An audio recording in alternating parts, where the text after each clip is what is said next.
All right, and we're live. Kabloom. Wow. All right. We got through a couple of hairy maneuvers there. Um, so hey, Will, I'm gonna ask, this is a different microphone. Can you tell if it sounds any different than you recall? It might not. Oh, yeah. Might I, not. I don't really remember the quality of the last one, but it sounds about the Gotcha. same. I think. Yeah. One of the beauties is this is a Shure SM57. And at one point, I had four SM57s and one SM58 for my drum set. And I would mic my set, and I had a full set of microphones. Over the years, after I waned from having to play live or provide my own equipment, like in church, it's all set up and it's all mic'd, and you Yeah. just go up there and play. Um, Over the years, I've lost five microphones. I lost three SM57s and one SM58. That's actually only four that I lost. I had a total of five. Um, so this is the 57 I had left for the drum kit. It was probably my snare mic. Oh wow, Yeah. What do you that's think? funny. At least you're resourceful. The snare mic is super important to drummers. And I'll put it this way. Neil Peart used A57.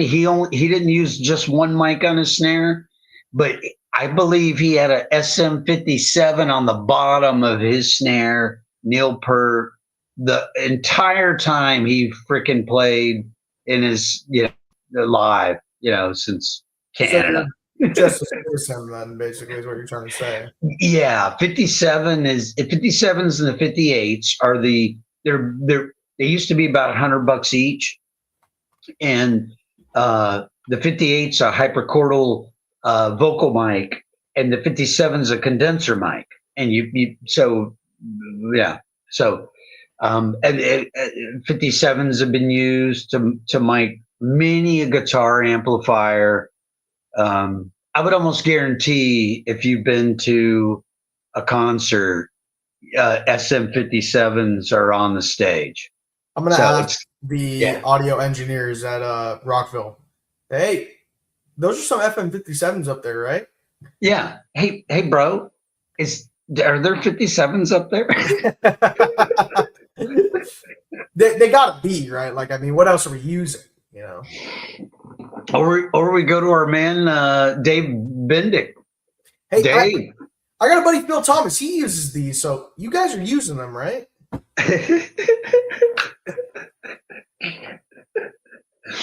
Park Park has probably got Park has probably gone through he's probably gone through 20 SM57s in his lifetime.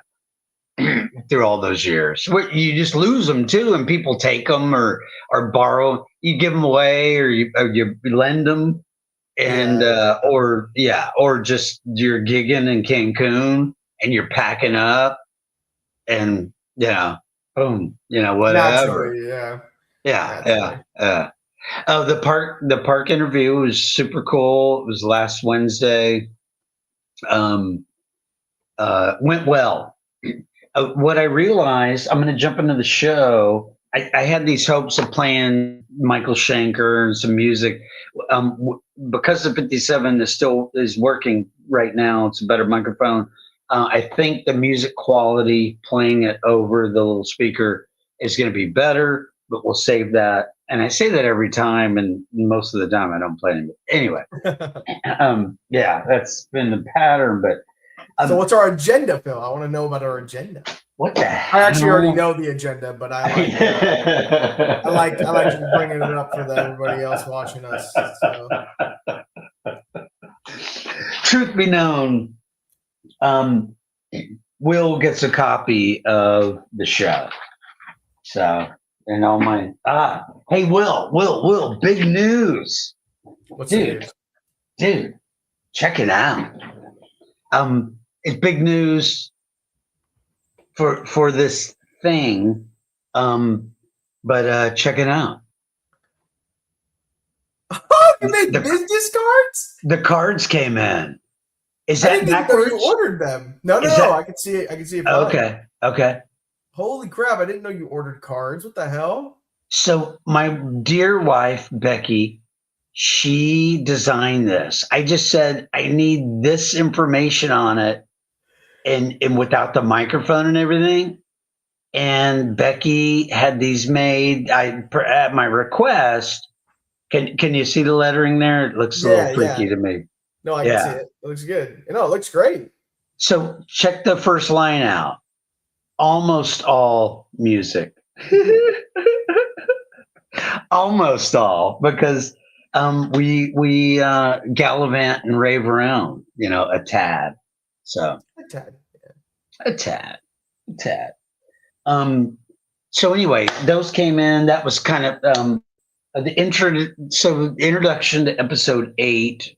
So folks, the banner across the bottom, I experimented with that on Saturday, and I can't turn the son of a bitch off, so we're just going to leave it like that. But it's episode 8, and it's on the shows that we've seen since April. Recap of 2025. Recap of honor of the new year. We're going to leave it behind, and then this year we're going to enter some new ones. Although our first adventure is actually not a show, however. True. Still good though. Still good. Saturday. Yeah. Race cars at Daytona, 24-hour. It's the IMSA series, 24 hours of Daytona. We're going Saturday. It's the Roar. They call it the Roar. It's a test session, and it's a test session weekend before the 24 hours of Daytona. So yeah, that's Saturday. We're gonna be minimal music is consumed at this thing, but I'll bring the JBL. Yeah, you bring the little side speaker, but I mean, we're definitely more interested in hearing some roaring engines than anything. And normally, so we're in the infield and the cars are running and it's really loud, and that's how it is almost all day long. So you do get they do take a lunch break for 30 minutes, and then there's a couple of little 5-minute breaks in between sessions. So there's short opportunities to do something else. But man, the thing's gonna be a blast. But yeah, okay. I want to go to. So the intro you already heard. The corrections. The corrections are all the stuff I didn't cover when I was interviewing Park. Guys, this is actually going to be 5 minutes, and then the rest of the show is 10 minutes. Yeah. This is actually episode 7 continuation without Park. This is going to be without Park in his spirit, and then that's actually the end of the episode. It's just that. Yeah, we just read the card and we just end it.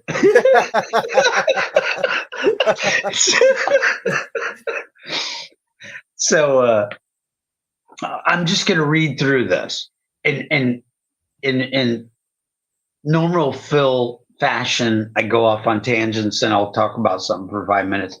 And there'll be a little ad, but there'll be comments, but I'll keep going. So these are some of the things we did not cover with the Park interview. Park Hill. Drummers. We didn't really go into length about drummers, and Park and I have been talking drummers since we were 14. For example, Park and I went to a Dave Weckl drum clinic at USF back in, it was probably 95, 96 or something. And Dave Weckl came to USF drum clinic. And at the time, so Will, for reference, Weckl was the drummer for Chick Corea and the Electric Band when we did that episode. That's Weckl. And it was a drum clinic. It was like, tickets were like $35. And we're seeing the greatest drummer on the planet. Park was just, I'm sitting to Park, and I'm just taking it in because I've been here listening to Weckl and his solo albums and the Chick Corea stuff, and I know Park has listened and loves Weckl and knows Weckl is almost the best guy on the planet. And sitting next to Park watching this was priceless. Wait, Park's a drummer or guitarist? Park is a drummer extraordinaire. Drummer. So you had an interview with the drummer, and you guys forgot to talk about drums. And we forgot to talk about drummers. We mentioned the Police and Stuart Copeland, and we mentioned mainly guitarists. But anyway, so there was a drummers. There was so in 1983 or 84, Park and I went to the club called Park Avenue in Orlando. You went to Park Avenue with Park? Park Avenue in Orlando, but it's not Park Avenue in Orlando. It's a club called Park Avenue that was off of 434, I think. It was on the river. It was on a lake, and on Wednesday nights it was called. They turned it into a punk club. It was called Spit. It's called Spit. Spit. So I don't know if I'd go to a club called Spit. I'd maybe go to one called like Saliva. I was gonna say Saliva, but maybe even Swallow. I'm not sure. So in 83 or 84, Park and I, because Park, he told me about it. He said, Phil, Missing Persons, band Missing Persons is coming to Park Avenue Club, so-and-so, and you have to go. And it was a one-time, because I didn't heed his warning for Frank Zappa, and I missed Zappa. He said, dude, you need to go to this. And I fucking passed, and I never saw Frank Zappa. So in this case, he said, you got to go see Missing Persons. It's Terry Bozzio. And Terry Bozzio was a previous drummer for Frank Zappa. There were several great drummers from Frank Zappa, Terry Bozzio being one of them. And Warren Cucurella was a guitarist, and Dale Bozzio, the Terry Bozzio's wife, hot blonde wife, that was the Missing Person singer. They created this band when Terry Bozzio left Zappa, and the band was called Missing Persons, and they really had some magic, man. It was incredible. They had a bunch of hits on the radio. It was really avant-garde, like cutting edge. Any band member coming out of Zappa on the radio, it's out there. And so we went, and it was effing fantastic. It was incredible. Park, I remember being on the balcony, and I think I remember looking down at Park, like on the first floor over to the left stage, viewer left stage. And yeah, God, it was one of the, musicians. Anyway, I'll stop. And what do you think? I talk too much. Bill, we're on a talk show. You gotta talk, man. Hey, Will, so far with every time, including you, and you finally got the hang of it when I left to take the break. Not now, but everyone so far, the interviews, Carolyn, I was like, Carolyn, I'm leaving, and you got 2 or 3 minutes, just plug and chug and plug whatever you want. And there's that deer in the headlights look. And then in Park's case, I just left the micro. I didn't even tell him. I just left, and that was rude. So he goes, wow, Phil just left. And Well, all right then. It was classic. So he goes, oh yeah, so solar eclipse, and he started continued the conversation about the band we were talking about. And then he goes, I have an idea. And he's in his studio at his house. He gets up and plays the drums.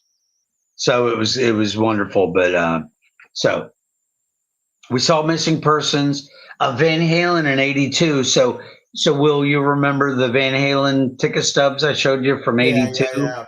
Park. I drove over with Park for that. That was a clincher, man. And then our jazz days, seeing Charlie Hunter. And then one of the things I never mentioned, one of the band's parts, one of his 5 bands was called League of Nations, and I followed them just like all his friends and Joe Gretzky and everybody that followed Park. Back in '93, '94, at the Great Southern Music Hall,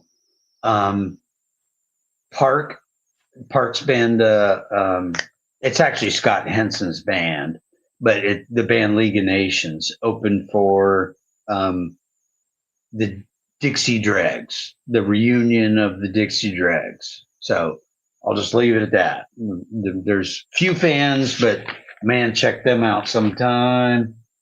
I want to give one of these Schenker tunes a whirl here.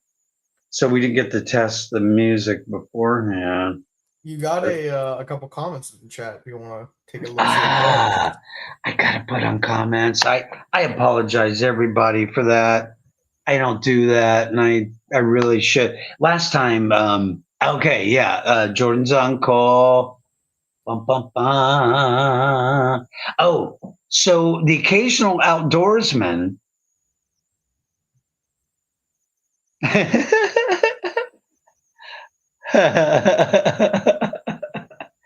Oh, wow. Ian, is this Robert Lang Jr.? I think it's Robert Lang Jr. Dude, you follow me on Facebook and yeah. Robert Lang's youngest son is wow, it's Robert Lang, man. Rob, man, dude, this is too cool. I'm glad you're one of the few that picked up on all my Facebook people. You're one of the few that picked up that and thank you.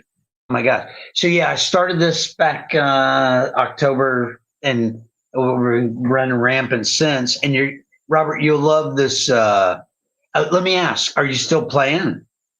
Because Robert's a freaking guitarist. I sat in for them for a work party years ago, and I was pretty hacky. It was not bad, not good. There, he likes. So, like, story of your life, then, right? Yeah. The Hopes were great, but they were playing some really cool, edgy, to me, edgy newer stuff. Like one of them was a freaking what's the star? The last name's Perry, the lady, the girl. Oh, something Perry, isn't it? Katy Perry. So like they had they had a female vocalist. They were excellent. They were phenomenal. And so I'm playing Katy Perry song, or two that I had never played before. And although I had a heads up, but anyway, so that's Robert. Very cool, man. That party was awesome. Cars, yeah, it was Cars 1. Yeah. Oh man, that's so neat. Okay, well, we're gonna carry on, man. We lose no ground. Robert, you're just in time. I was just about to try to play. So Robert, you get a kick out of this. I got an SM57 plugged in instead of the podcast mic I had bought, which was not a real expensive mic or anything. So I was having problems playing music over it.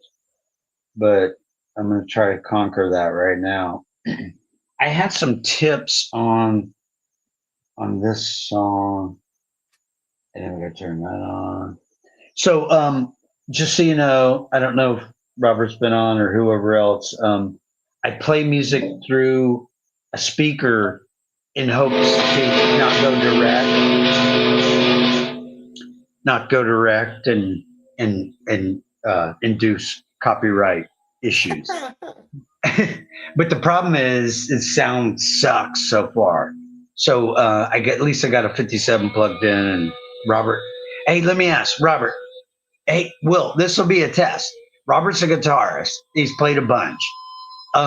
Robert, have you ever mic'd your guitar with an SM57 like hanging over the top of it? Well, let me see these. It says he does have some SM57s in the comments. Okay, that's good enough. He's got them. He's a guitarist and he's got 57s. He's using them. Okay. Can draw that conclusion.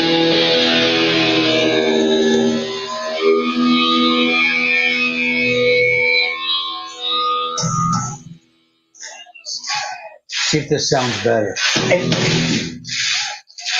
And actually have some time lapse on it.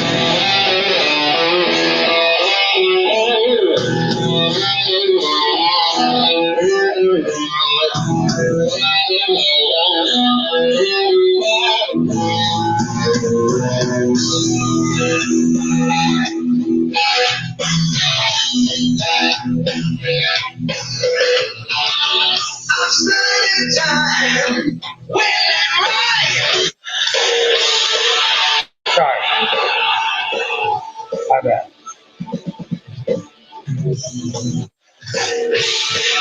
Okay. That was my bad. I about to say the audio quality is much better. So we're testing this tonight. I actually think it is. If I could just find, there we go.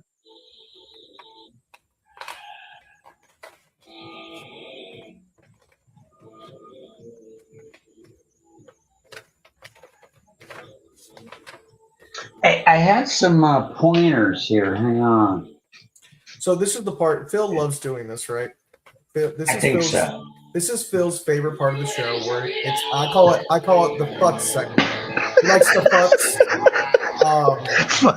He futzes around, and it's really it's just interesting to watch because he's a man who is capable of doing a lot of things. And one of them is futzing. Futzing. Hang on for a second. I got some time hacks on this song. I got to find Lost Ride.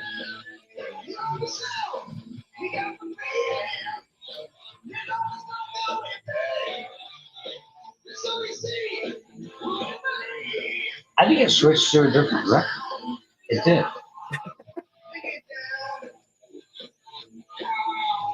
Here we go. Okay, check this out. This is Michael Schenker. He was involved with starting the Scorpions, and then throughout the early Scorpions and mid Scorpions history, was involved with getting that band to be the Scorpions. There was controversy because he was really effing good, and he was the youngest one, and his brother in the band, his older brother, kicked him out of the band regularly, and was mean to him.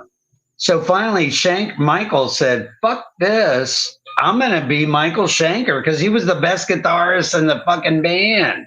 So Schenker actually helped I forget Glenn Tip. I don't know who was in the Scorpions, but those guitarists, they treated him like shit.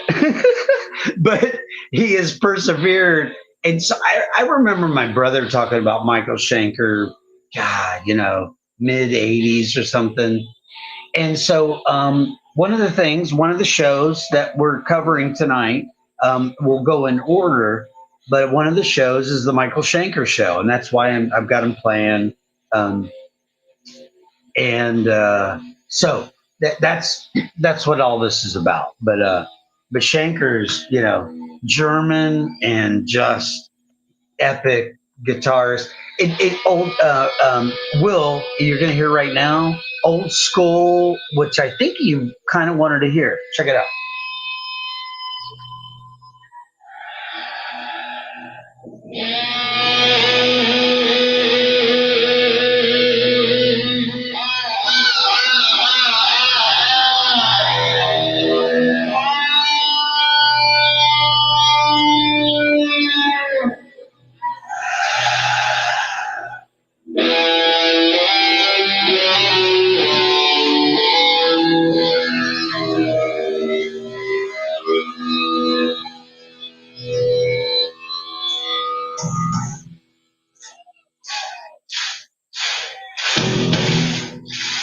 The clapping gets off sync.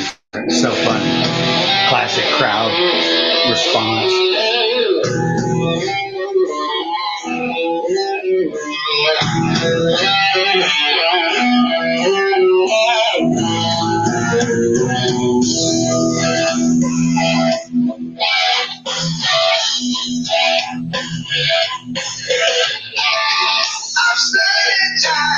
Local. You hear the vocals, hence the Scorpions, right? He's all in that same vein. Yeah. Yeah, totally. I think I turned the volume completely off. And then there's a couple of solos in here. Let me just do one of them. I'm gonna go to 250.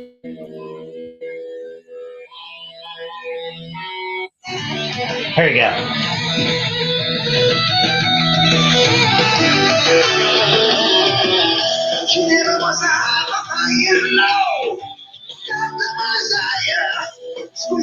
Let's end at 250.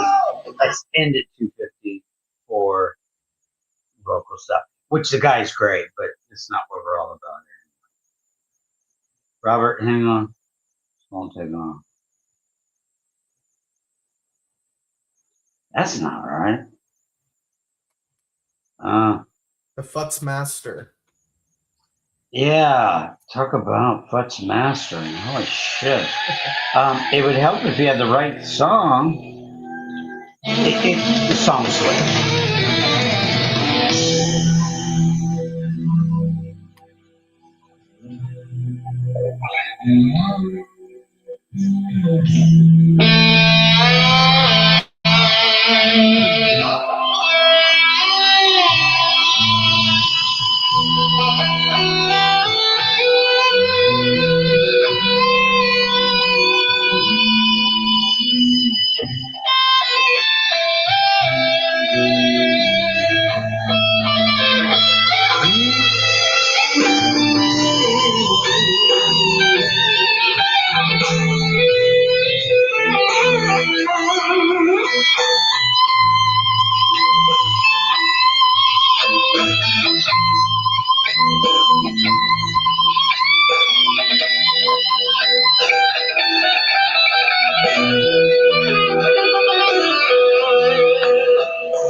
Okay, we went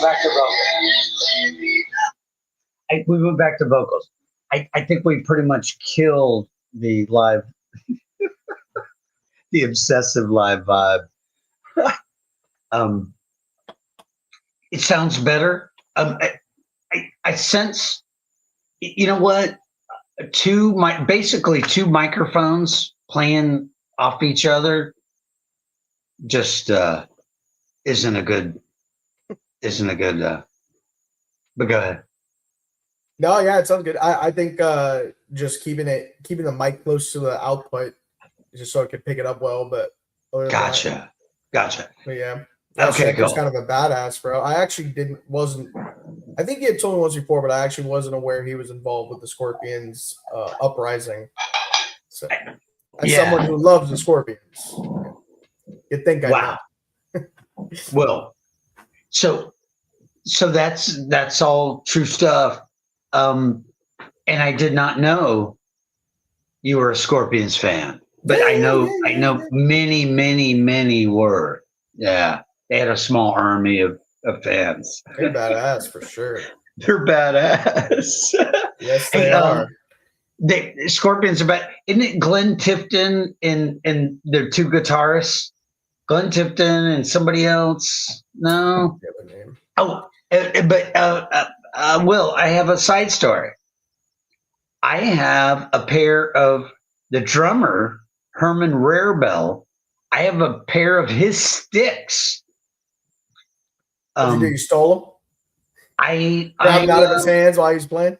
I inherited them from a gig that he had done. And my friend Jimmy Latta said, Phil, these are Herman Rarebell's drumsticks, and they have his name engraved in them. And they're upstairs. So we'll have to break those out. It's Herman Rarebell, the drummer, German drummer for Scorpions. Got a pair of his sticks. Yeah. Very nice. Very Yeah. nice. Show your shirts. So so Will's figured this out where he could just lift that up and go, here we go. Which is great. Which is fine. Because he's still plugging. I don't know how we're doing. Yeah. Mine is, I think we lost Will. I even heard a sound like the camera like fell off. That's all right.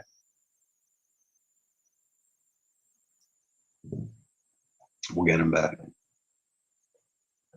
Get William back. Sorry, I ejected myself. That was an ejection, man. I threw myself out of the stream. That's my bad. That was... I need to get a better light here. Dude, I heard like shoo. I heard this sound, and then you were gone. Yeah, my light fell off my monitor and kicked me out. Just fix it. Right. So we were talking about Scorpions and their guitars, but probably show your shirts. So the shirt today is the Artemis logo. I don't know how well it shows up. No, it looks good. Cool. Artemis logo. It's actually the Artemis 2 logo. It is the Artemis 2 logo. Which is a tad different from Artemis 1. Which appears to be weeks away. Right? Yeah.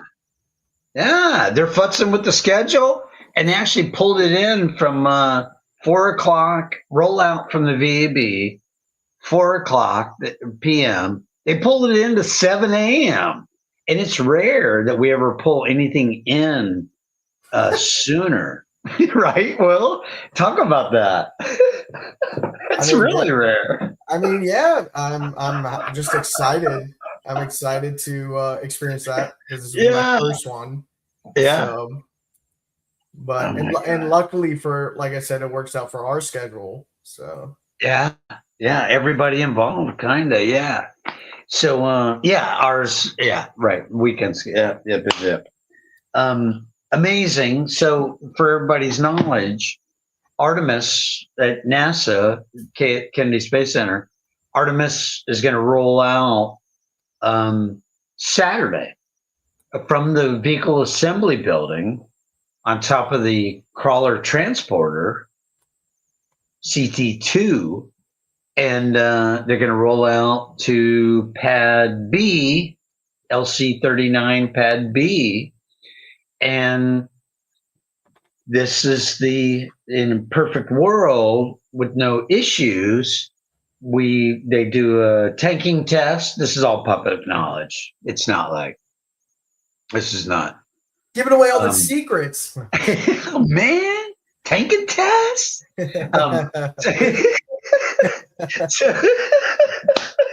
So, so they'll do they always do a tanking test where they load the rocket with the liquid propellants, liquid hydrogen, liquid oxygen, and nobody's on board. They don't put astronauts on for that, and it's They'll a take test. volunteers. I think Phil, you should be on board for that one. Oh man, I'll let these daredevils like Joey and Jeff Scabarozzi do that shit. Hey, you know what, Jeff? If Jeff Scabarozzi, I shouldn't say all full names here, but my gosh, but if Jeff, that guy's a thrill seeker. He's a total thrill seeker. He's been on top of the. Hey, Robert, here's a reference. They built these 3 giant lightning towers out of Pad B after shuttle, and Jeff volunteered to crawl up to the top of one of them or do something for it or with it, but he went up to the top of one of those lightning towers. That son of a bitch is like 350 feet in the air. It is up there, way the fuck up there. So, but anyway, I would let daredevils do that stuff. I'm sorry, I went way off tangent on that, but so let's get back into the music. I segued. We played a little bit. Okay. All right. There's the main sheet. I'm missing my main sheet here. I think I tossed it. Here we go. Main sheet. We went through park stuff. And I went through the parks. Okay, cool. One other thing I wanted to mention was in the kind of shoot the shit and what's happening stuff. I went up to Annapolis, Maryland to see my dear son, Zach, and his wife and these 2 beautiful grandkids. And so we spent 5 days, 4 nights with them. And so one day we drove around and Zach's playing music in his car stereo. And then we went to it was a combined, it was not combined. There's 2 separate stores, right? One's a comic book store and one's a music store, a record store. And it's this giant place split in half, comics on one side, and it's not just comics and not just albums and records and LPs, but it's a LP thing. I got a record player from my daughter for Christmas. So Zach knew I wanted to go see records, and he took me there. But on the way, I just want to mention the name Tom Misch. Tom Misch. Zach turned me on to an artist named Tom Misch, Misch. Oh my gosh. Just pull up a song called It Runs Through It. It runs through it. And my goodness gracious. It's Latin, it's jazz, it's art, it's funk. It's Latin. It's beautiful. It's Latin twice. Tom Misch is truly unbelievable. He's a guitarist, turns out, right? I'm basically just drawn like a moth to great guitars. It's really what it turns out. And Park taught me that a long time ago. Follow the best guitarists, and they will have the best bass players and the best drummers with them. A la Steve Vai, Satriani, Eric Johnson. There's others, but those are the 3 that come to mind. But so, Tom Misch, I'll just leave you with that. And then I found I was just listening on Spotify to like a couple of my favorite songs that I had heard, and so this past weekend, I'm on the porch and I'm checking out YouTube, and I go, you know what? I bet he's got videos out there. Oh my goodness gracious! YouTube, Tom Mish. I think it was one of the fairly famous jazz festivals, and it would have been 2020, 2019. It was one of the main jazz festivals, but not it was like it's on the tip of my tongue. It's the one that sounds foreign, but it's not necessarily in Europe. It might be in Canada. I'm not sure, but A jazz fest? yeah, a jazz festival that so I'll just keep but anyway, bottom line, that live recording, oh my goodness, great. It started off with my two favorite songs, and I had just been introduced to the guy, and it's it runs through it, and then the second one, and they do those two songs back to back at the start of the show. Montreux Jazz Fest, Montreux.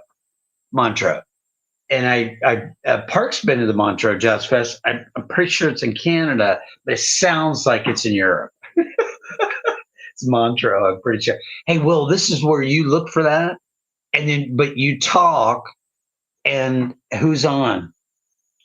Is Raimi? Oh, Rainey's on. That son of a what was his nickname? Bradford. Bradford. I never fully understood the Bradford reference. Talk about that for a second. I have to go take a quick little break. Okay. So, Bill doesn't know this, but I'm sure he will find out once he rewatches this. But our coworker, Braden, I know you. You know me. We had been doing. Well, I wasn't there. However, there was a training session thing that was going on at our job. And one of the professors called Braden Bradford. So now he goes by Bradford. And if you don't call him that, a giant spike of lightning will come down and strike you where you stand. I've done it once. It wasn't fun.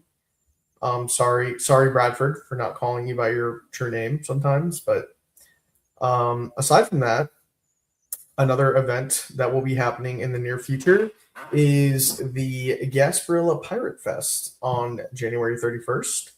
And that is something that I will be attending. And it is a very, very fun, very, very action-packed day of pretending to be a pirate. And it's really like pretending to be a pirate because the main event is drinking alcohol. And I don't know what's more like being a pirate than drinking alcohol. Potentially, maybe being on a boat, which some people will be, while drinking alcohol. Don't know if that's legal, but we won't say any comments on that. However, it should be a really fun time. Bradford will be accompanying me there, as well as some other people. Phil unfortunately decided that he was not going to be a pirate this year, so he will not be joining us for that event. However, I think if he did come, he'd be an odd-looking pirate for sure. Not many pirates that are blonde-haired, blue eyes. But, that's just the stereotype that I am pulling on here. So, maybe he would be a good pirate. I mean, does he steal a lot? Who's to say? Does he drink a lot? He's got that locked down to be a pirate. Does he go on a lot of boats? I actually don't know if he goes on a lot of boats. That'd be a question to ask and find out how piratey he can really be. He doesn't tell me a lot of boat stories, so. But let's see. And what other ways could Phil be a pirate? He smokes. Pirates sometimes do that. Not the modern day pirates, I guess. Modern day pirates are a little bit more creepy and weird because I think in our day and age we use pirate as a term of stealing information online. So Phil would not be a very good modern day pirate. I could maybe be a modern day pirate, but that's something I'd really have to look into and dedicate to the craft. I think modern day pirates are very, very successful and crafty, and I would need to do a lot to get there. Oh, hey, Phil. But we got the host of the show back here, and I assume now we're going to move into some recap of live shows. Bam, we got to get busy. Wow. Yes. Will, thank you. There's a new added segment to my break. I run out on the porch and have a couple puffs of a cigarette. So very much like a pirate. Yeah. So it's restroom, boom, boom, and yeah, just so everybody knows. You're right. My goodness gracious, we went off on Shanker. who do we got on comments? Here's my glasses. Futzing. All right. And he sees me futz at work. I futz around. Oh, you got two pairs going on here if you weren't aware. I don't know what that means. Okay. You got some on the top of your head too. That's where they were hidden. See? I don't know if I call it hidden. Hidden in plain sight, maybe. I wonder who hid these up here. Oh wait. Well, at least we have the backups. All right. We have plugs for Artemis too from Mr. Braden, Mr. Bradford. Yes. Yeah. Cool. Robert's still hanging on, likely. Jordan was on. He bops in and out. Jordan bops in and out. I did a short. I'll stop. But I did a short piece with Jordan Saturday, MCJB, and he explained his how he got to do what he got to do with this hip hop stuff. It was really interesting, fascinating. I didn't call it an episode per se. I'm likely to label it at some point as because it really was, and it was really neat. So let's get to it. All right, here's the sheet. So what occurred? Let's start this out, and we're at 47 minutes. So we will have to clip through this, and this will be neat because it'll be quite an adventure. And Phil trying not to segue. So it started out, and then these I have these ticket, not ticket, but the I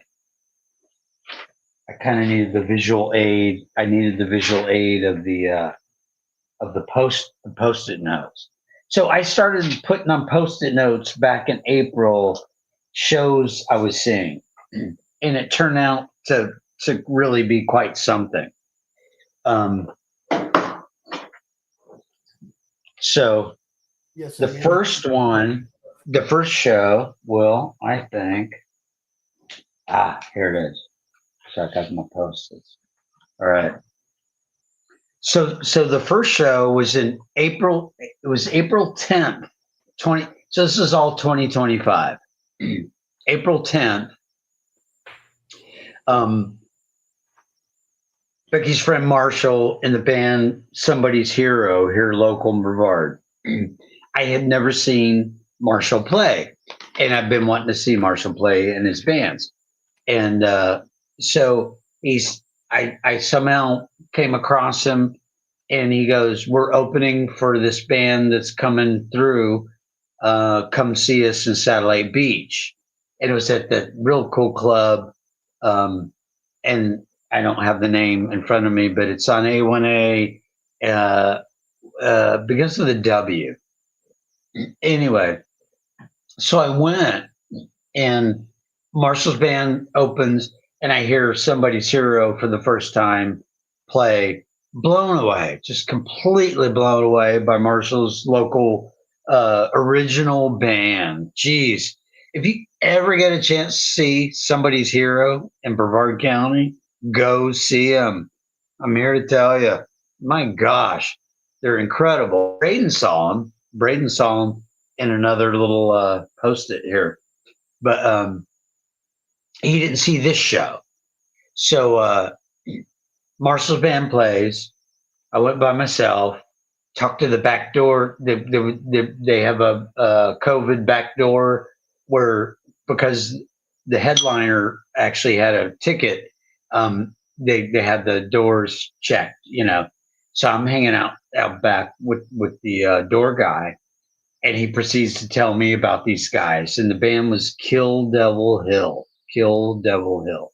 It's a place in North Carolina on the coast, and I think it's on the coast, but that's what their name is. That's what they're named after. And so Marshall's band plays, fantastic. I'm hanging out with Marshall at the bar. He's looking right at the stage. He's at the edge of the bar, looking straight at the stage because he can't wait to see these guys play. So Marshall's like 5 times better than I am, and this drummer is going to be three times or 4 times or 5 times better than Marshall is. So Marshall just can't wait to see this. So I'm hanging with Marshall the whole time. I'm standing at and we're watching Kill Devil Hill. Just absolutely the heaviest, heavy. I'll only do one other music thing, and it's gonna be Kill Devil Hill. So you get the idea of what they are. This shouldn't take long.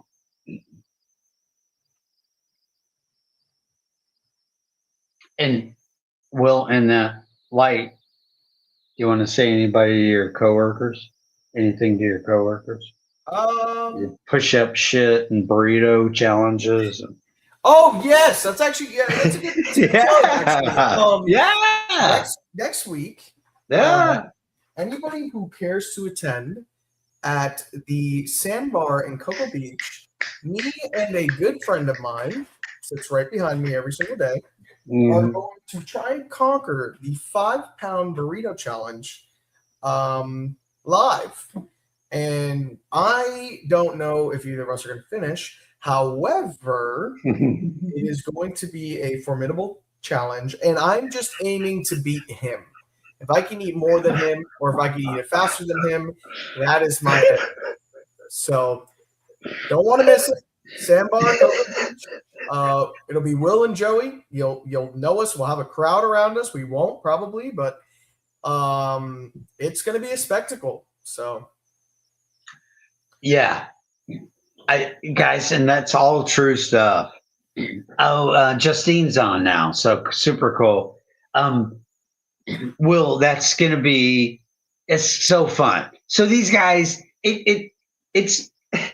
Have you noticed the trend between the push-ups and the burrito challenge? Yeah, we got to get right for the challenge. I think we have a jelly bean challenge today. The gross jelly bean. Oh gosh, don't even bring that up. Don't even bring that up. I think Joey turns a lot of stuff into challenge and competitions. As well he should, because he's a football coach for Titusville High School. The Satellites go. I'm sorry, the Terriers go. Shit. I've been let Joey hear that. Yeah, he's gonna hate that. My past 15 years have been with Satellite because all the Becky's nieces and nephews played and cheerleaded. So, but anyway, we're going to go right into this. I'm going to do a little Kill Devil Hill and just give it another shot at trying to play. This was Kill Devil Hill. Here, keep the mic right there. Keep it right there. Yeah. And Park was saying that, like, don't, yeah. And I'll tweak it in a second, but not much. But So Marshall's band, Somebody's Hero, opened for these guys, and they're a circuit national band. These guys travel all over the country all the time. They live in Los Angeles, and these are the kind of bands everybody. I want to say, go on record and say, people go, oh yeah, music, there's nothing out there. Fuck that. Go to your local bar and pay $20 for a ticket and see a band, man. I guarantee they're going to be good. I guarantee it. But anyway, this is that night. Skill Double.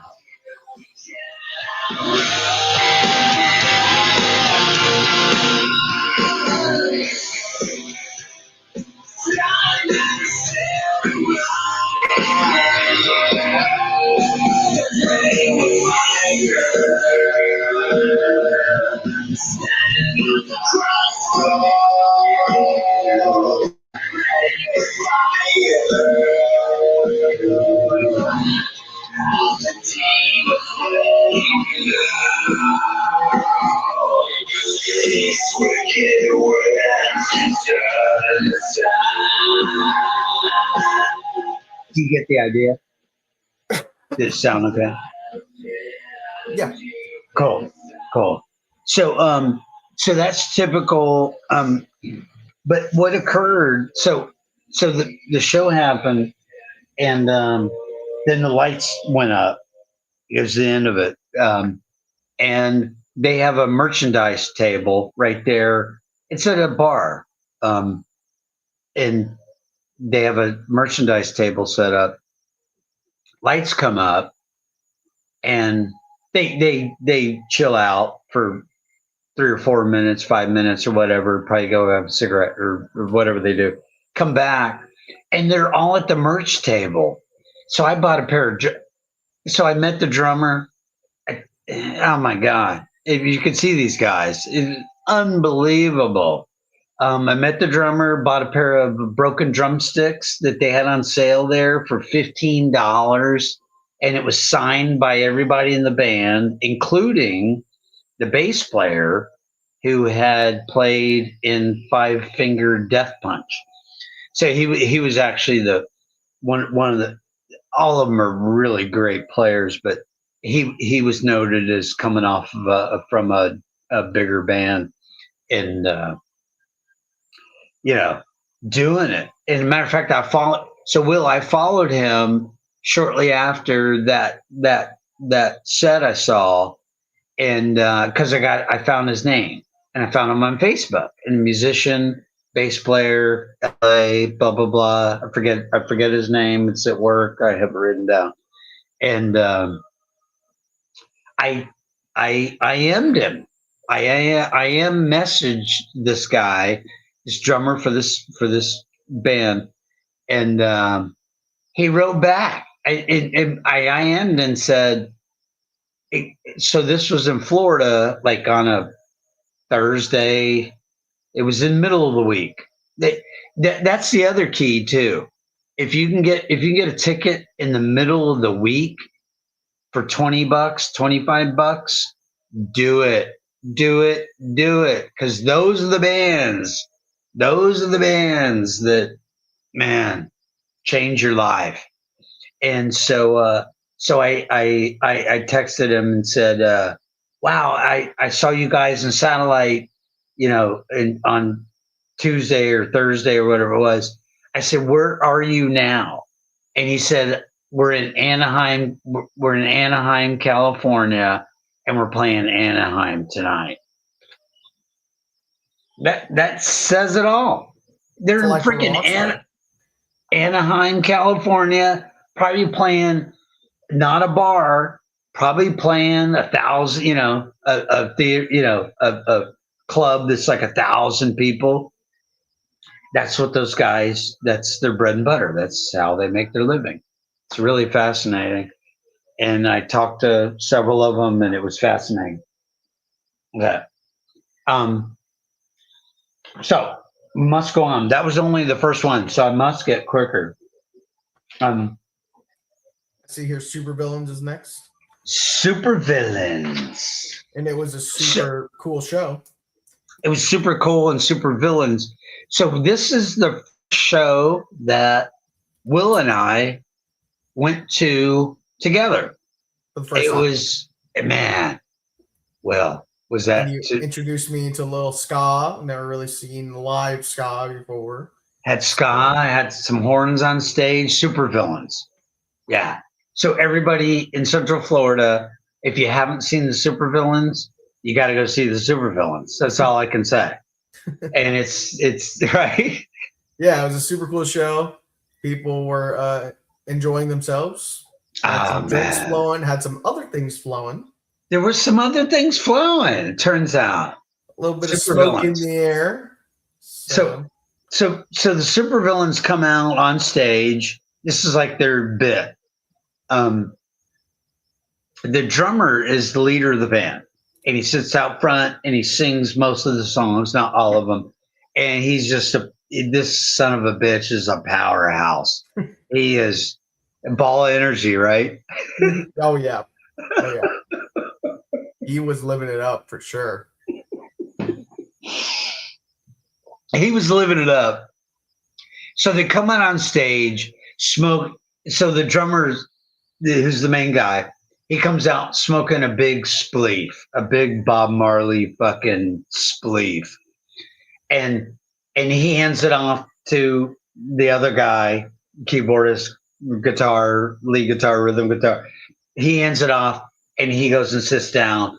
And then that guy takes a hit, passes to the keyboard. He takes a hit, and so forth and so on. And at that point, you're in this relatively, it's not a big club, it holds a couple hundred people. I don't even think that many. Yeah. And of course it permeates the air, and Will, I would venture to say it was a beautiful aesthetic. No, yeah, the whole little setup was super cool. They sounded great. It was a good vibe in there. Yeah. So they shredded. Will got to see some ska live on stage. They're not completely ska, but it's reggae ska. And Supervillains, they do New Year's Eve every year in Orlando or Sanford every year. Go see it. So that was and that was our first show, and that was fun. It was. Yeah. It was fun. It was fun. All right. After that, Becky and I, my wonderful wife Becky, we went and saw Dave Pastorius here in Brevard, and I'll try to make this quick because boy, this could segue. Dave Pastorius is a nephew of Jaco Pastorius, the famous bass player. Dave Pastorius plays bass, and this nephew is carrying on Jaco's tradition. He has a band in Brevard called Local 518. If you ever get a chance to see Local 518, please do it. It is, and I was talking to Will at work today about that. Will, we have to see that. It's eclectic. It's jazz. It's fusion. They'll do a weather report song. They'll do my favorite Billy Cobham song, the famous.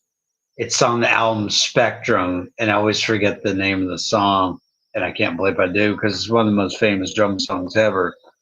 But it's Billy Cobham, and I can't believe I can't remember the name of the song. But anyway, they played that and other things. Little R&B, almost no vote. Actually, the guitarist actually sang a few songs. So it was really cool. So that was at Heidi's, plug for Heidi's in Cocoa Beach. What a place! My God, that place has been going on forever. And so that was that. I think the next one's Levels and Keith Levels and Keith Wallen. Well. They're Welling, yes. I think I might let Will just set that up. Bottom line, I'll start with just the fact that on a Tuesday at work, it popped up on Facebook that this guy Keith Wellham was playing in Sanford. I've gone to Sanford often, and they have sorry, several main clubs, Tuffy's, West End Trading Company, and there's a third, can't remember. But so it popped up on Facebook on a Tuesday at work that this Keith Wellen guy was coming, and he was the rhythm guitarist and vocalist. Now we've covered this, so we won't go too much in detail, but bottom line is the guy who was in the band Breaking Benjamin. So I just knew instantly this is going to be good because I know that band's great. And $26, $25 ticket. So I got 2 tickets, and Will and I went over, and that was the tease. But in reality, they had a opening band from Arkansas, and you corrected me before. I think they are from Arkansas, but go at Levels, yeah. Yeah, Levels. It was funny because like Phil said, we were gonna go for the Breaking Benjamin band, or the one of the members, his break-off band. However, Levels really captivated us, and they were super cool, super good. They had a great little set, lighting, sound engineering, the whole 3 yards. Oh my god! And then talking to them afterwards and getting to know a little bit about them, take some pictures with them. They were really cool people. Aside from the show that they put on, but no, that whole show was super cool as well. It's a cool little crowd. I like the venue. It's like a little it looks like a warehouse venue, but it's not. Tuffy's, really. yeah, So, Tuffy's, cool. Yeah, very cool. Very cool. But Will, unexpectedly heavy. The band was. Yeah. Just come out and there's there's maybe 100, 120 people there, 100 people, and my gosh, it's like in your face heavy. Go. I had told the lead singer, because I had recently, or not, I guess not recently at that point. That was like August, July. So on May, I had went to Rockville and I had listened to some bands, like some more modern pop rock bands, and one of them being like Dayseeker and like even The Used on that sort of level. And I went up to the lead singer. I was like, hey, you guys have a great sound. You kind of sound like these guys, and that's great. Like, they make good music. He's like, dude, we talk to those guys all the time, like we're friends. And I was like, that makes sense. Your music sense is very similar. He's like, yeah, man, like they're awesome. We love them. And I'm like, well, you keep doing what you're doing, you'll be where they are. So it was cool. Wow. Well, that was so well stated.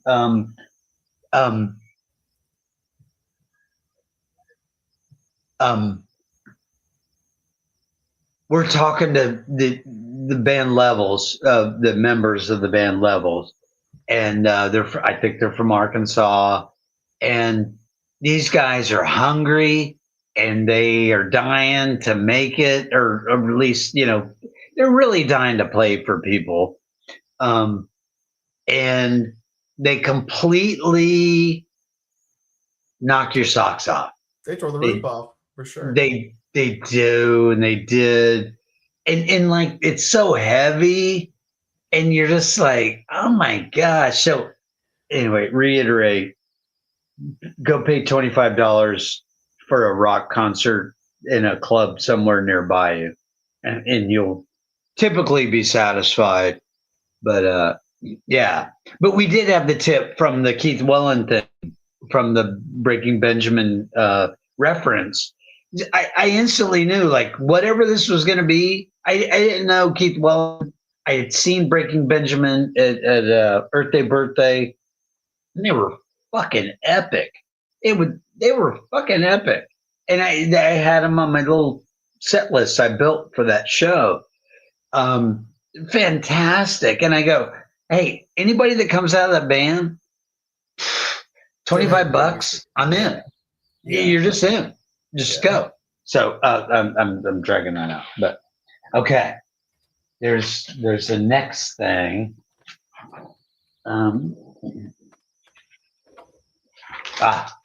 It's over here. Okay. So that was Levels and Keith Welling. All right. On to the flip side. So we're an hour and 10 minutes, not too bad. And we should cook through these because I can't segue.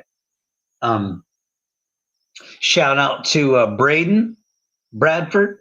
Braden and I went to see Somebody's Hero at the Dunes in Cocoa Beach. It was super cool.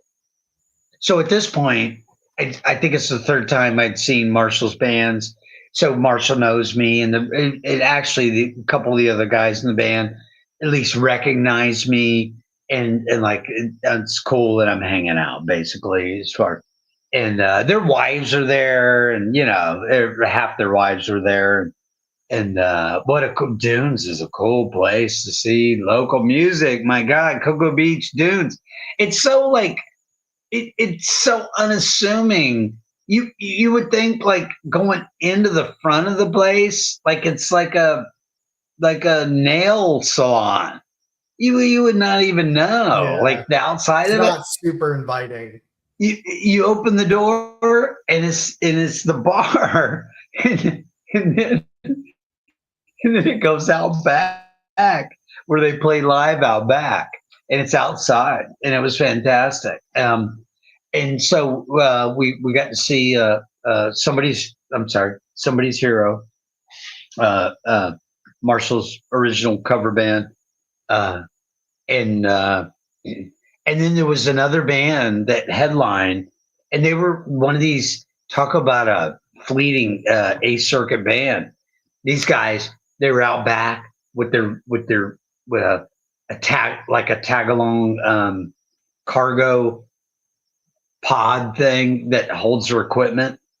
They're pulling the trailer that has all their gear in it,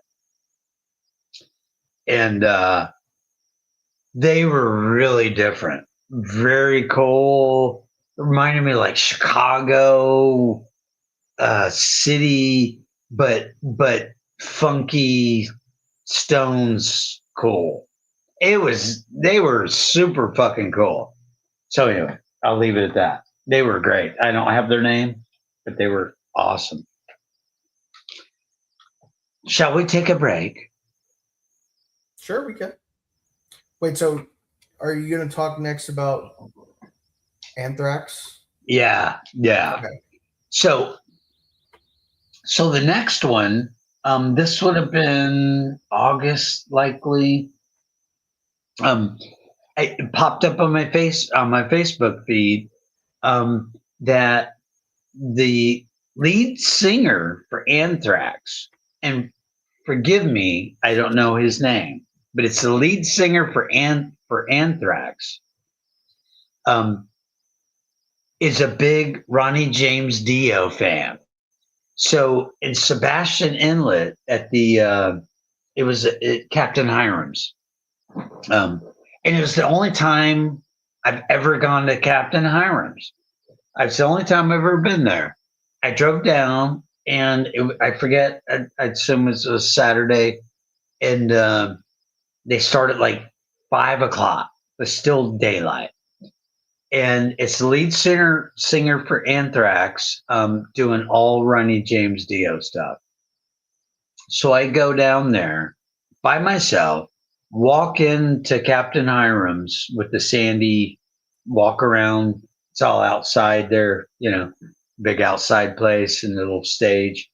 And damned if this guy with his two Florida buddies that he jams with are set up and they're starting as I walked in.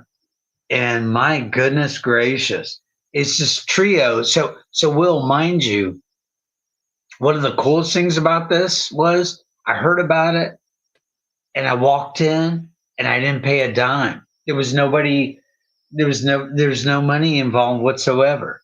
In other words, you go see him with this cool fucking rock band for free.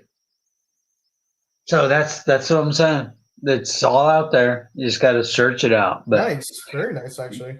so they proceeded to just strip. He proceeded to just kill Dio in an A circuit band environment. In other words, it's not like Dio on stage, with 2,400 watts of power and giant, stage, concert stage speakers and shit. These guys just playing it, man. It was so good. God, that was so refreshing. That completely changed it for me. It just, I'm like, wow, it's free. I couldn't even process that hardly, but it was so cool. So anyway, and I got to hear more Ronnie James Dio than I've ever heard in my life. Very right? nice. Right.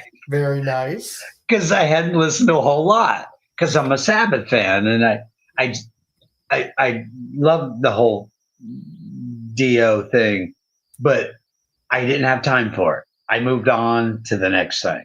I was not. Yeah. It was Sabbath, Zeppelin, Sabbath. It was Rush. It was Missing Persons. And then it was, God only knows in the 90s. And yeah, it was the elevator that kept going up. And I wasn't, so I didn't check out Dio, but I loved Sabbath for sure. And then we have a spot where Will takes the front and center. So at this point, it's September, and Will goes and sees My Chemical Romance. Yes, it was a very cool concert. I know we've already covered it a couple times, but I'll kind of recap the big things, which was this was part of the My Chemical Romance tour they were touring for the first time since 2015 because the band split. The lead singer said, "I'm done with music. I don't want to do something else." I think he did a little solo stuff, but then he was like, "I'm moving on." He liked to draw. He did art. He's like, "I'm just gonna do some other stuff. I'm gonna do some other passions of mine. I'm done with the band." So he moved on. He was doing his own thing, and then he decided, "Hey, let's do a reunion." And so they did. And actually, they're still together. They're I think if they haven't already, they are making an album. And so this tour was kind of a big statement for them because it was them coming back after a long time. Right. And just super cool. They brought on Evanescence, as you know, and you've raved about for the longest time. And they played through their most infamous, The Black Parade, through and through. And it wasn't just a concert; it was more of a performance because the lead singer Gerard Way, he's a little bit of a theater guy. And so he brought all these props and all these people, and it was it's like watching a rock show play. It was like a play, but a crazy little rock show, and it was super, super cool. Super cool. I remember my only complaint with the concert was the audio was not great, but aside from that, it was a great concert. So wow. So Will covered that perfectly, succinct. All I have to say is, Brooke, any sort of theater element to a live rock show? She would have loved that show. She would have loved that show. Oh my gosh! So that's going to be a future thing that I have to introduce her to. But the Who, Well, I'll draw an old reference to the Who. Fucking Tommy. When Tommy came out, and when the Who was touring back then, they were doing parts of the show movie, but it was minimal as far as what the videography stuff was going on at the time. It wasn't cutting edge or anything, but yeah, the Who had touched on that. I don't know why I brought that up. Oh, and then we go to Michael Schenker. So I started this whole segment out with Michael Schenker. I would just recommend that you just go back and listen to the beginning. I was playing some music at the beginning, and it was Michael Schenker, and I was testing out this new. It's not new. It's a very old microphone, but it's a different microphone than I had, and the sound sounded better, I think. And so just go back, listen to the beginning, and hear Michael Schenker play guitar. My goodness gracious. God, guys, Schenker's legendary. Schenker was, here's an example. I would bet $500 that Michael Schenker talked to Jeff Beck at least once, if not twice or 4 times, because they were touring Europe, at different times, different eras, and different stages, but neither one of them ever stopped.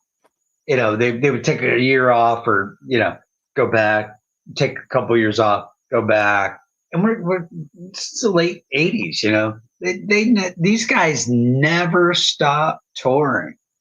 I bet $500 that Michael Schenker had pints of beer with Jeff Beck.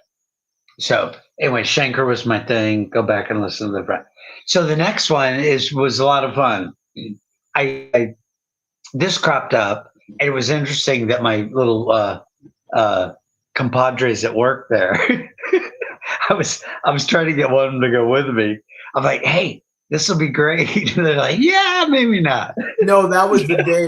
Yeah, because he had decided that this show, or to go to the show, but that was the day that we were at the UCF tailgate. So we were a little preoccupied. Yeah, that's why I went back over. Yeah. Anyway, this one I'll try to make it quick, because there's not possibly enough time to even talk about it. It was a cover band show that was coming to West End Trading Company, my favorite bar in the world, equal to Hog's Breath in Key West. There were cover bands coming, and West End Paul gets cover bands, but they're really good cover bands. So it was a double billing of a Korn cover band and Marilyn Manson cover band. Mm-hmm. Oh my gosh. It was I met my friend Bill St. Clair there, was from out of town, out of state, coming in and staying with a friend local, and he came and Bill. So Will, check this out.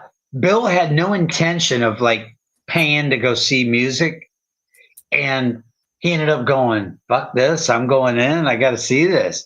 And it was this Korn cover. So before it started, I could tell that one of the guys prancing around the club there, the bar, was likely the leads,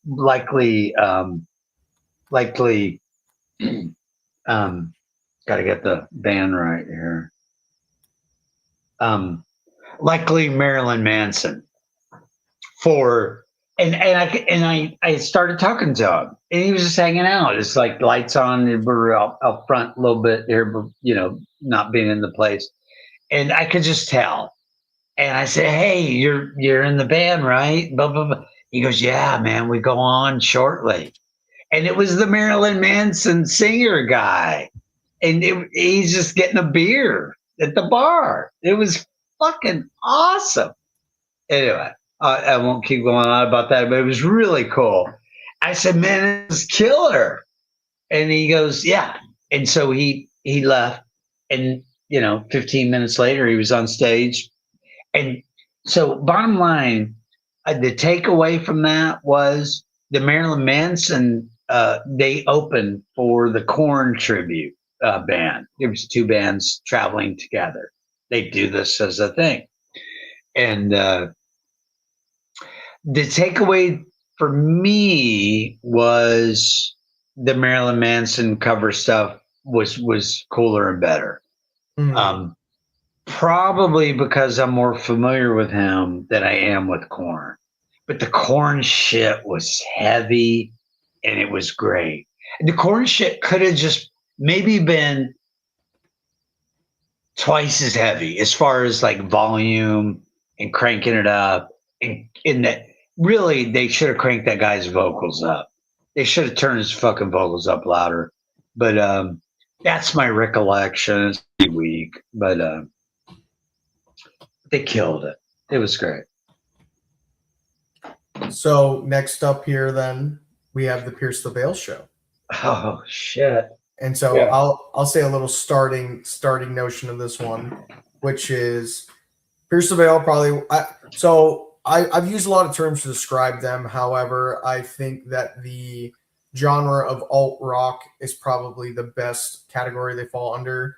And so alt rock, probably one of the most popular alt rock bands of the 2010s. Say of the 2010s. And I had seen them in concert a bunch of times before this show. I had bought the tickets with a buddy. Plans fell through. So I said, Phil, you're going to want to come with me and see this show in Orlando. And I promise you, it's going to change your life. And he came to this show in Orlando, and it seemed like it changed his life. Wow. So I don't know. I would like for you now to just give your input because, like I said, I've seen them a bunch of times. I knew what to expect. I knew it was going to be a great show. The performance was great. The music obviously is great. And they're just electric performers on that stage. So,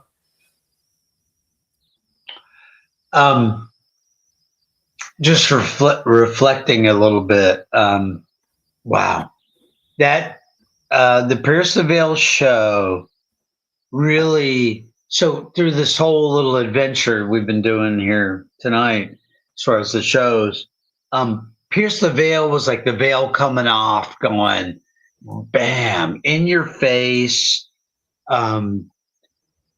just visually, sonically, bombastically, theatrically, they're all that in one experience.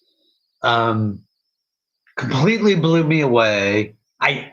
Like I typically do, like, Will, I told you, I think I was listening to them on the way over there to like get buffed up on what their songs might be like. Right. I'm literally at that stage, right? Of which is not atypical of me, where I'm trying to go see somebody and I gotta buff up on what they really sound like. And there are big exceptions, of course, but the headlights coming at us with the cars. I leaned over. This was on that one episode we covered it. They had this cool light show thing going on, and there was these lights on the stage, and I leaned over to Will and I said, Will, those are 3 cars coming at us. And he goes, yeah, I think so. Yeah, no, their lighting setup is always super, super crazy. Super good. Very bright, very in your face, but it's part of the show for sure. Like it adds to it. Part of the show. Nick Fuentes. But who else? You just give one other player some love. So you got or all of them. Lionel Robinson, the drummer. The drummer. Great drummer. Oh my really fills the role well for them. Oh my God, he's good. Yeah, no, he fills their role really well. And then you got Mm. Jaime Williams on the bass, and you got Tony Perry on the lead guitar. Wow, fantastic. So and I apologize when you hear that sharp sound. The 57 sticks up like a stick, and it's I don't see it, so I hit it. So I'm sorry. All right. All right. Last but not least, that was it as far as the big ones. Well, what about, you want to talk about the Carolyn show or no? So yeah, so since what happened after October, going into November, I kind of throttled back to a local mode, and I went and saw Carolyn's band, Carolyn and Dawn Patrol, twice. And then right before Christmas, I saw Lou Angelito's band, Panama, Panama, and so since then it's been local stuff because you have to throttle back eventually, right? I agree. Like you've made a big point in the show is that as much as the super cool big name bands concerts it is to go to, like for example Pierce the Veil, sometimes the local is where it's at. You get to watch something for either cheap or free, and Yeah, I mean, cheap can or you free. really complain about watching, like, let's say you go and watch something local, you don't like it, can you complain? It was cheap or free. So, but so let the record show, um, cheap or free. This is perfect, Will. Um, the free ones, you just there's no right. It's free. So exactly, there's no loss in any sense of the form. But the cheap ones, man, that's the best value. That's Go see the cheap ones. It's so fun. My God. Every time I've ever paid $20, $25 for a ticket, I've just had the greatest musical experience ever. Like I'm sitting there going, and then you meet the band when they're finished. It levels and Kildova Hill. You meet them, and they're at the merch table, and you're like, holy shit, this is incredible. I had an idea. I have to do this. Hang on, hang on. This is for Will.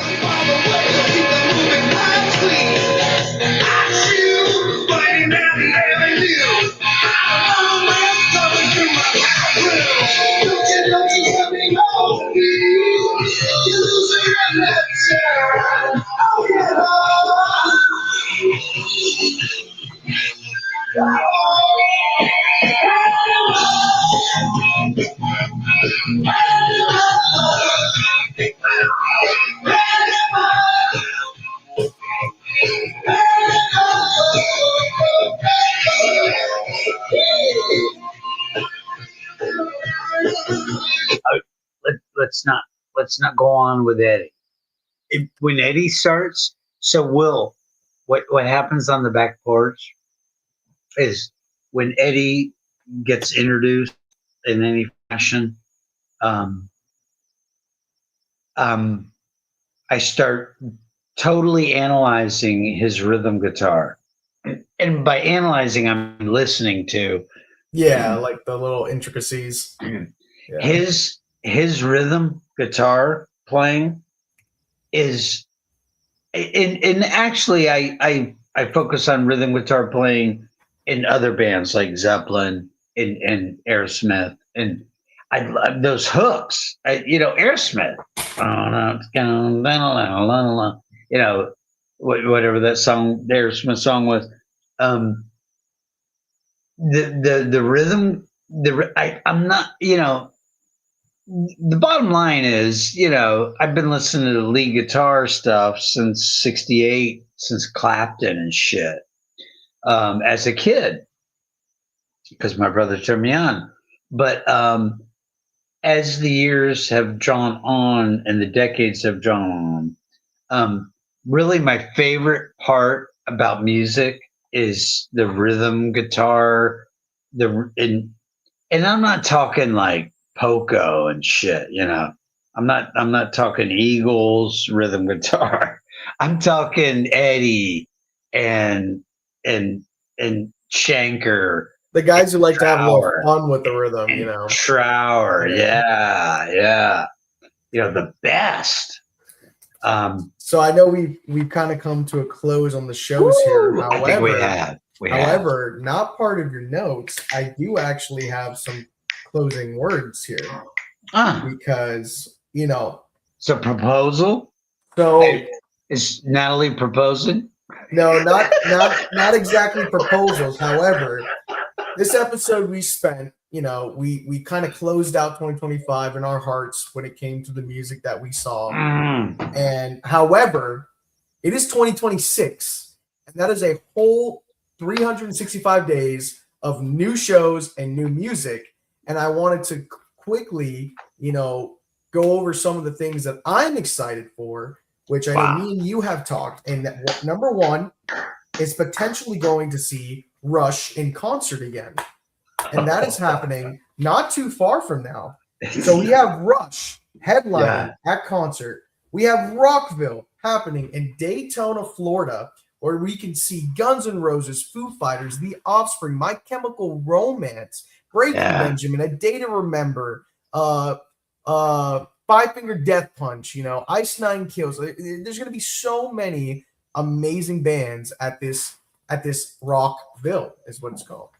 So we have Rush, we have Rockville. I am going to see, or I want to see, and I plan on seeing Morgan Wallen in concert again, which would be happening in Gainesville, Florida. Very popular country singer. And that show should be amazing. We got Morgan Wallen performing in 2025. There's probably even more to come on the shows happening in 2025. And another one, this is going to be a little bit of an oddball, but I'm going to throw it out there anyways. Killer. At the end of February, I'm going with a buddy of mine, and I'm going to see a live orchestra performance. However, it is not just a normal orchestra. It's not like I'm going and I'm going to watch an orchestra and they're just going to play and that's going to be the end of it. No, it's actually what it is a soundtrack. So there's this very famous Japanese cartoon, anime, if you will. Yeah. And so a lot of the soundtracks that come from anime are live orchestras, and they record it and it's more than just orchestra. It's winds, it's a choir, it's a full set of, a choral, orchestral might, if you will. And so what they're planning on doing here at the show is they're going to be displaying the show on a huge screen, and there will be a pit orchestra playing the music live while the show is playing. And that, as someone who comes from an orchestra background, I've played pit orchestra a couple times for a couple of different shows, and it is a very difficult thing to do. So I imagine that this is going to be a tremendous show. All right. Like it should blow me out of the water. So there's so many cool things that are going to happen in 2026 and that we are going to cover on this show. Wow. A standing ovation? What did you deserve? Well, all I can say is when you said pit orchestra, I know the pit orchestra. You know what a pit orchestra is. No, so let me say, I've never been in the pit, right, in the orchestra, but my daughter has performed. Yep. And there's the pit orchestra down below. Yep. It is a wonderful thing. My gosh, that is super cool, man. Yeah. Wow. So dude, 2026 is going to have a lot to offer. So you're getting back into your music. Hey, next thing you know, you bust out the violin, and we're going to be trying to do like Jean-Luc Ponty songs here in the house. Yeah. Oh, yeah. Jean-Luc, or whoever your favorite is. What were some of the other favorites? Violin wise, Daniels. the only one I know is Jean-Luc Ponty, and then Charlie Daniels, of course, was huge. And so, folks, let's suffice it to say the show's over. We'll call it a 1:39. The finale has closed. Show's over, but we can continue talking about a couple minutes for a second. Violin. You probably don't know them, but they were the Dixie Chicks. They were good. Chicks. Dixie Lindsay Chicks. Sterling is like a more modern. Yeah. I wouldn't. I don't know if I consider she's a violinist for sure. 100. Yeah. But the performance and the music that she plays is much more on the pop side of things. On the classical side, I know quite a few. I know Joshua Bell, very world-renowned violinist. There's a couple others that are slipping my mind right now. But historically, you have like Paganini. He was a composer, but he was also a very, very good violinist. So school me, please. Paganini was a violinist. Italian violinist. Oh, wow. 1800s or something or whatever. Yeah, I think so. Yeah, around that. Actually, it might have been even like later than that. I think. Okay. Yeah. But wow. Yeah, a lot of classical music that shaped the way we have music now. So big time. One of the neat things I have to say with Frank Zappa. So I want to make a statement on Frank Zappa, and certainly there'll be an episode on Frank Zappa. Believe me, even though I didn't get to see him, but my friend Park Hill got to see him. But I covered that, so Will, you'll appreciate this. He and I won't have the name handy here, but Zappa was completely I don't want to say obsessed, but loved a particular avant-garde orchestra arranger guy. He was from Europe, but I can't remember his name.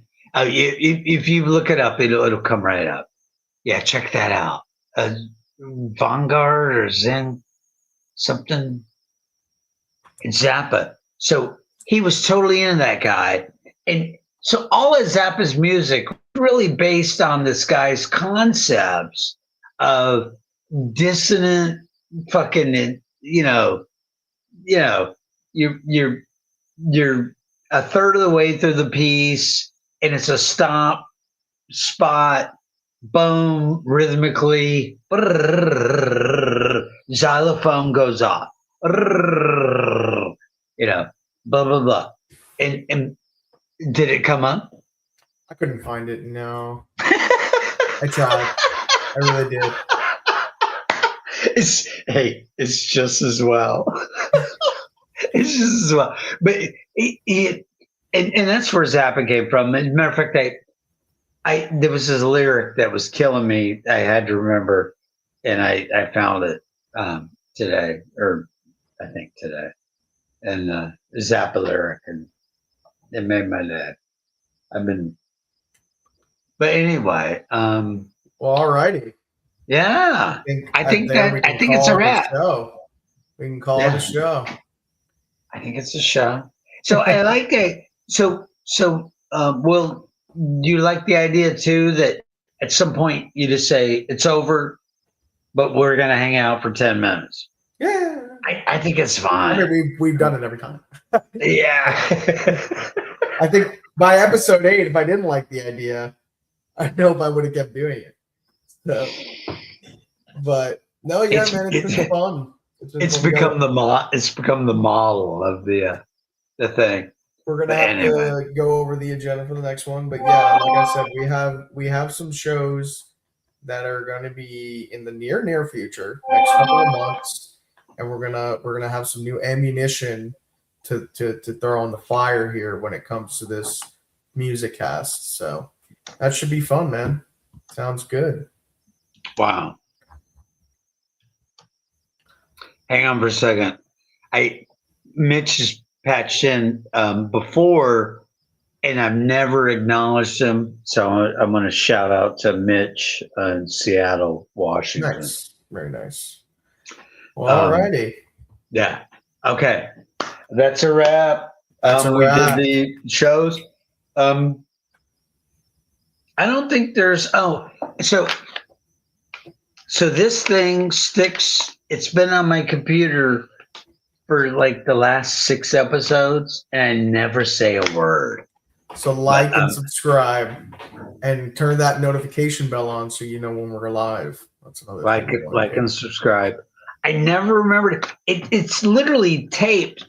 There's a piece of tape right here, and it's taped right here, and it was taped on the side originally, and I ignored it because I didn't see it. And then it's right in front of me, and I still ignored it.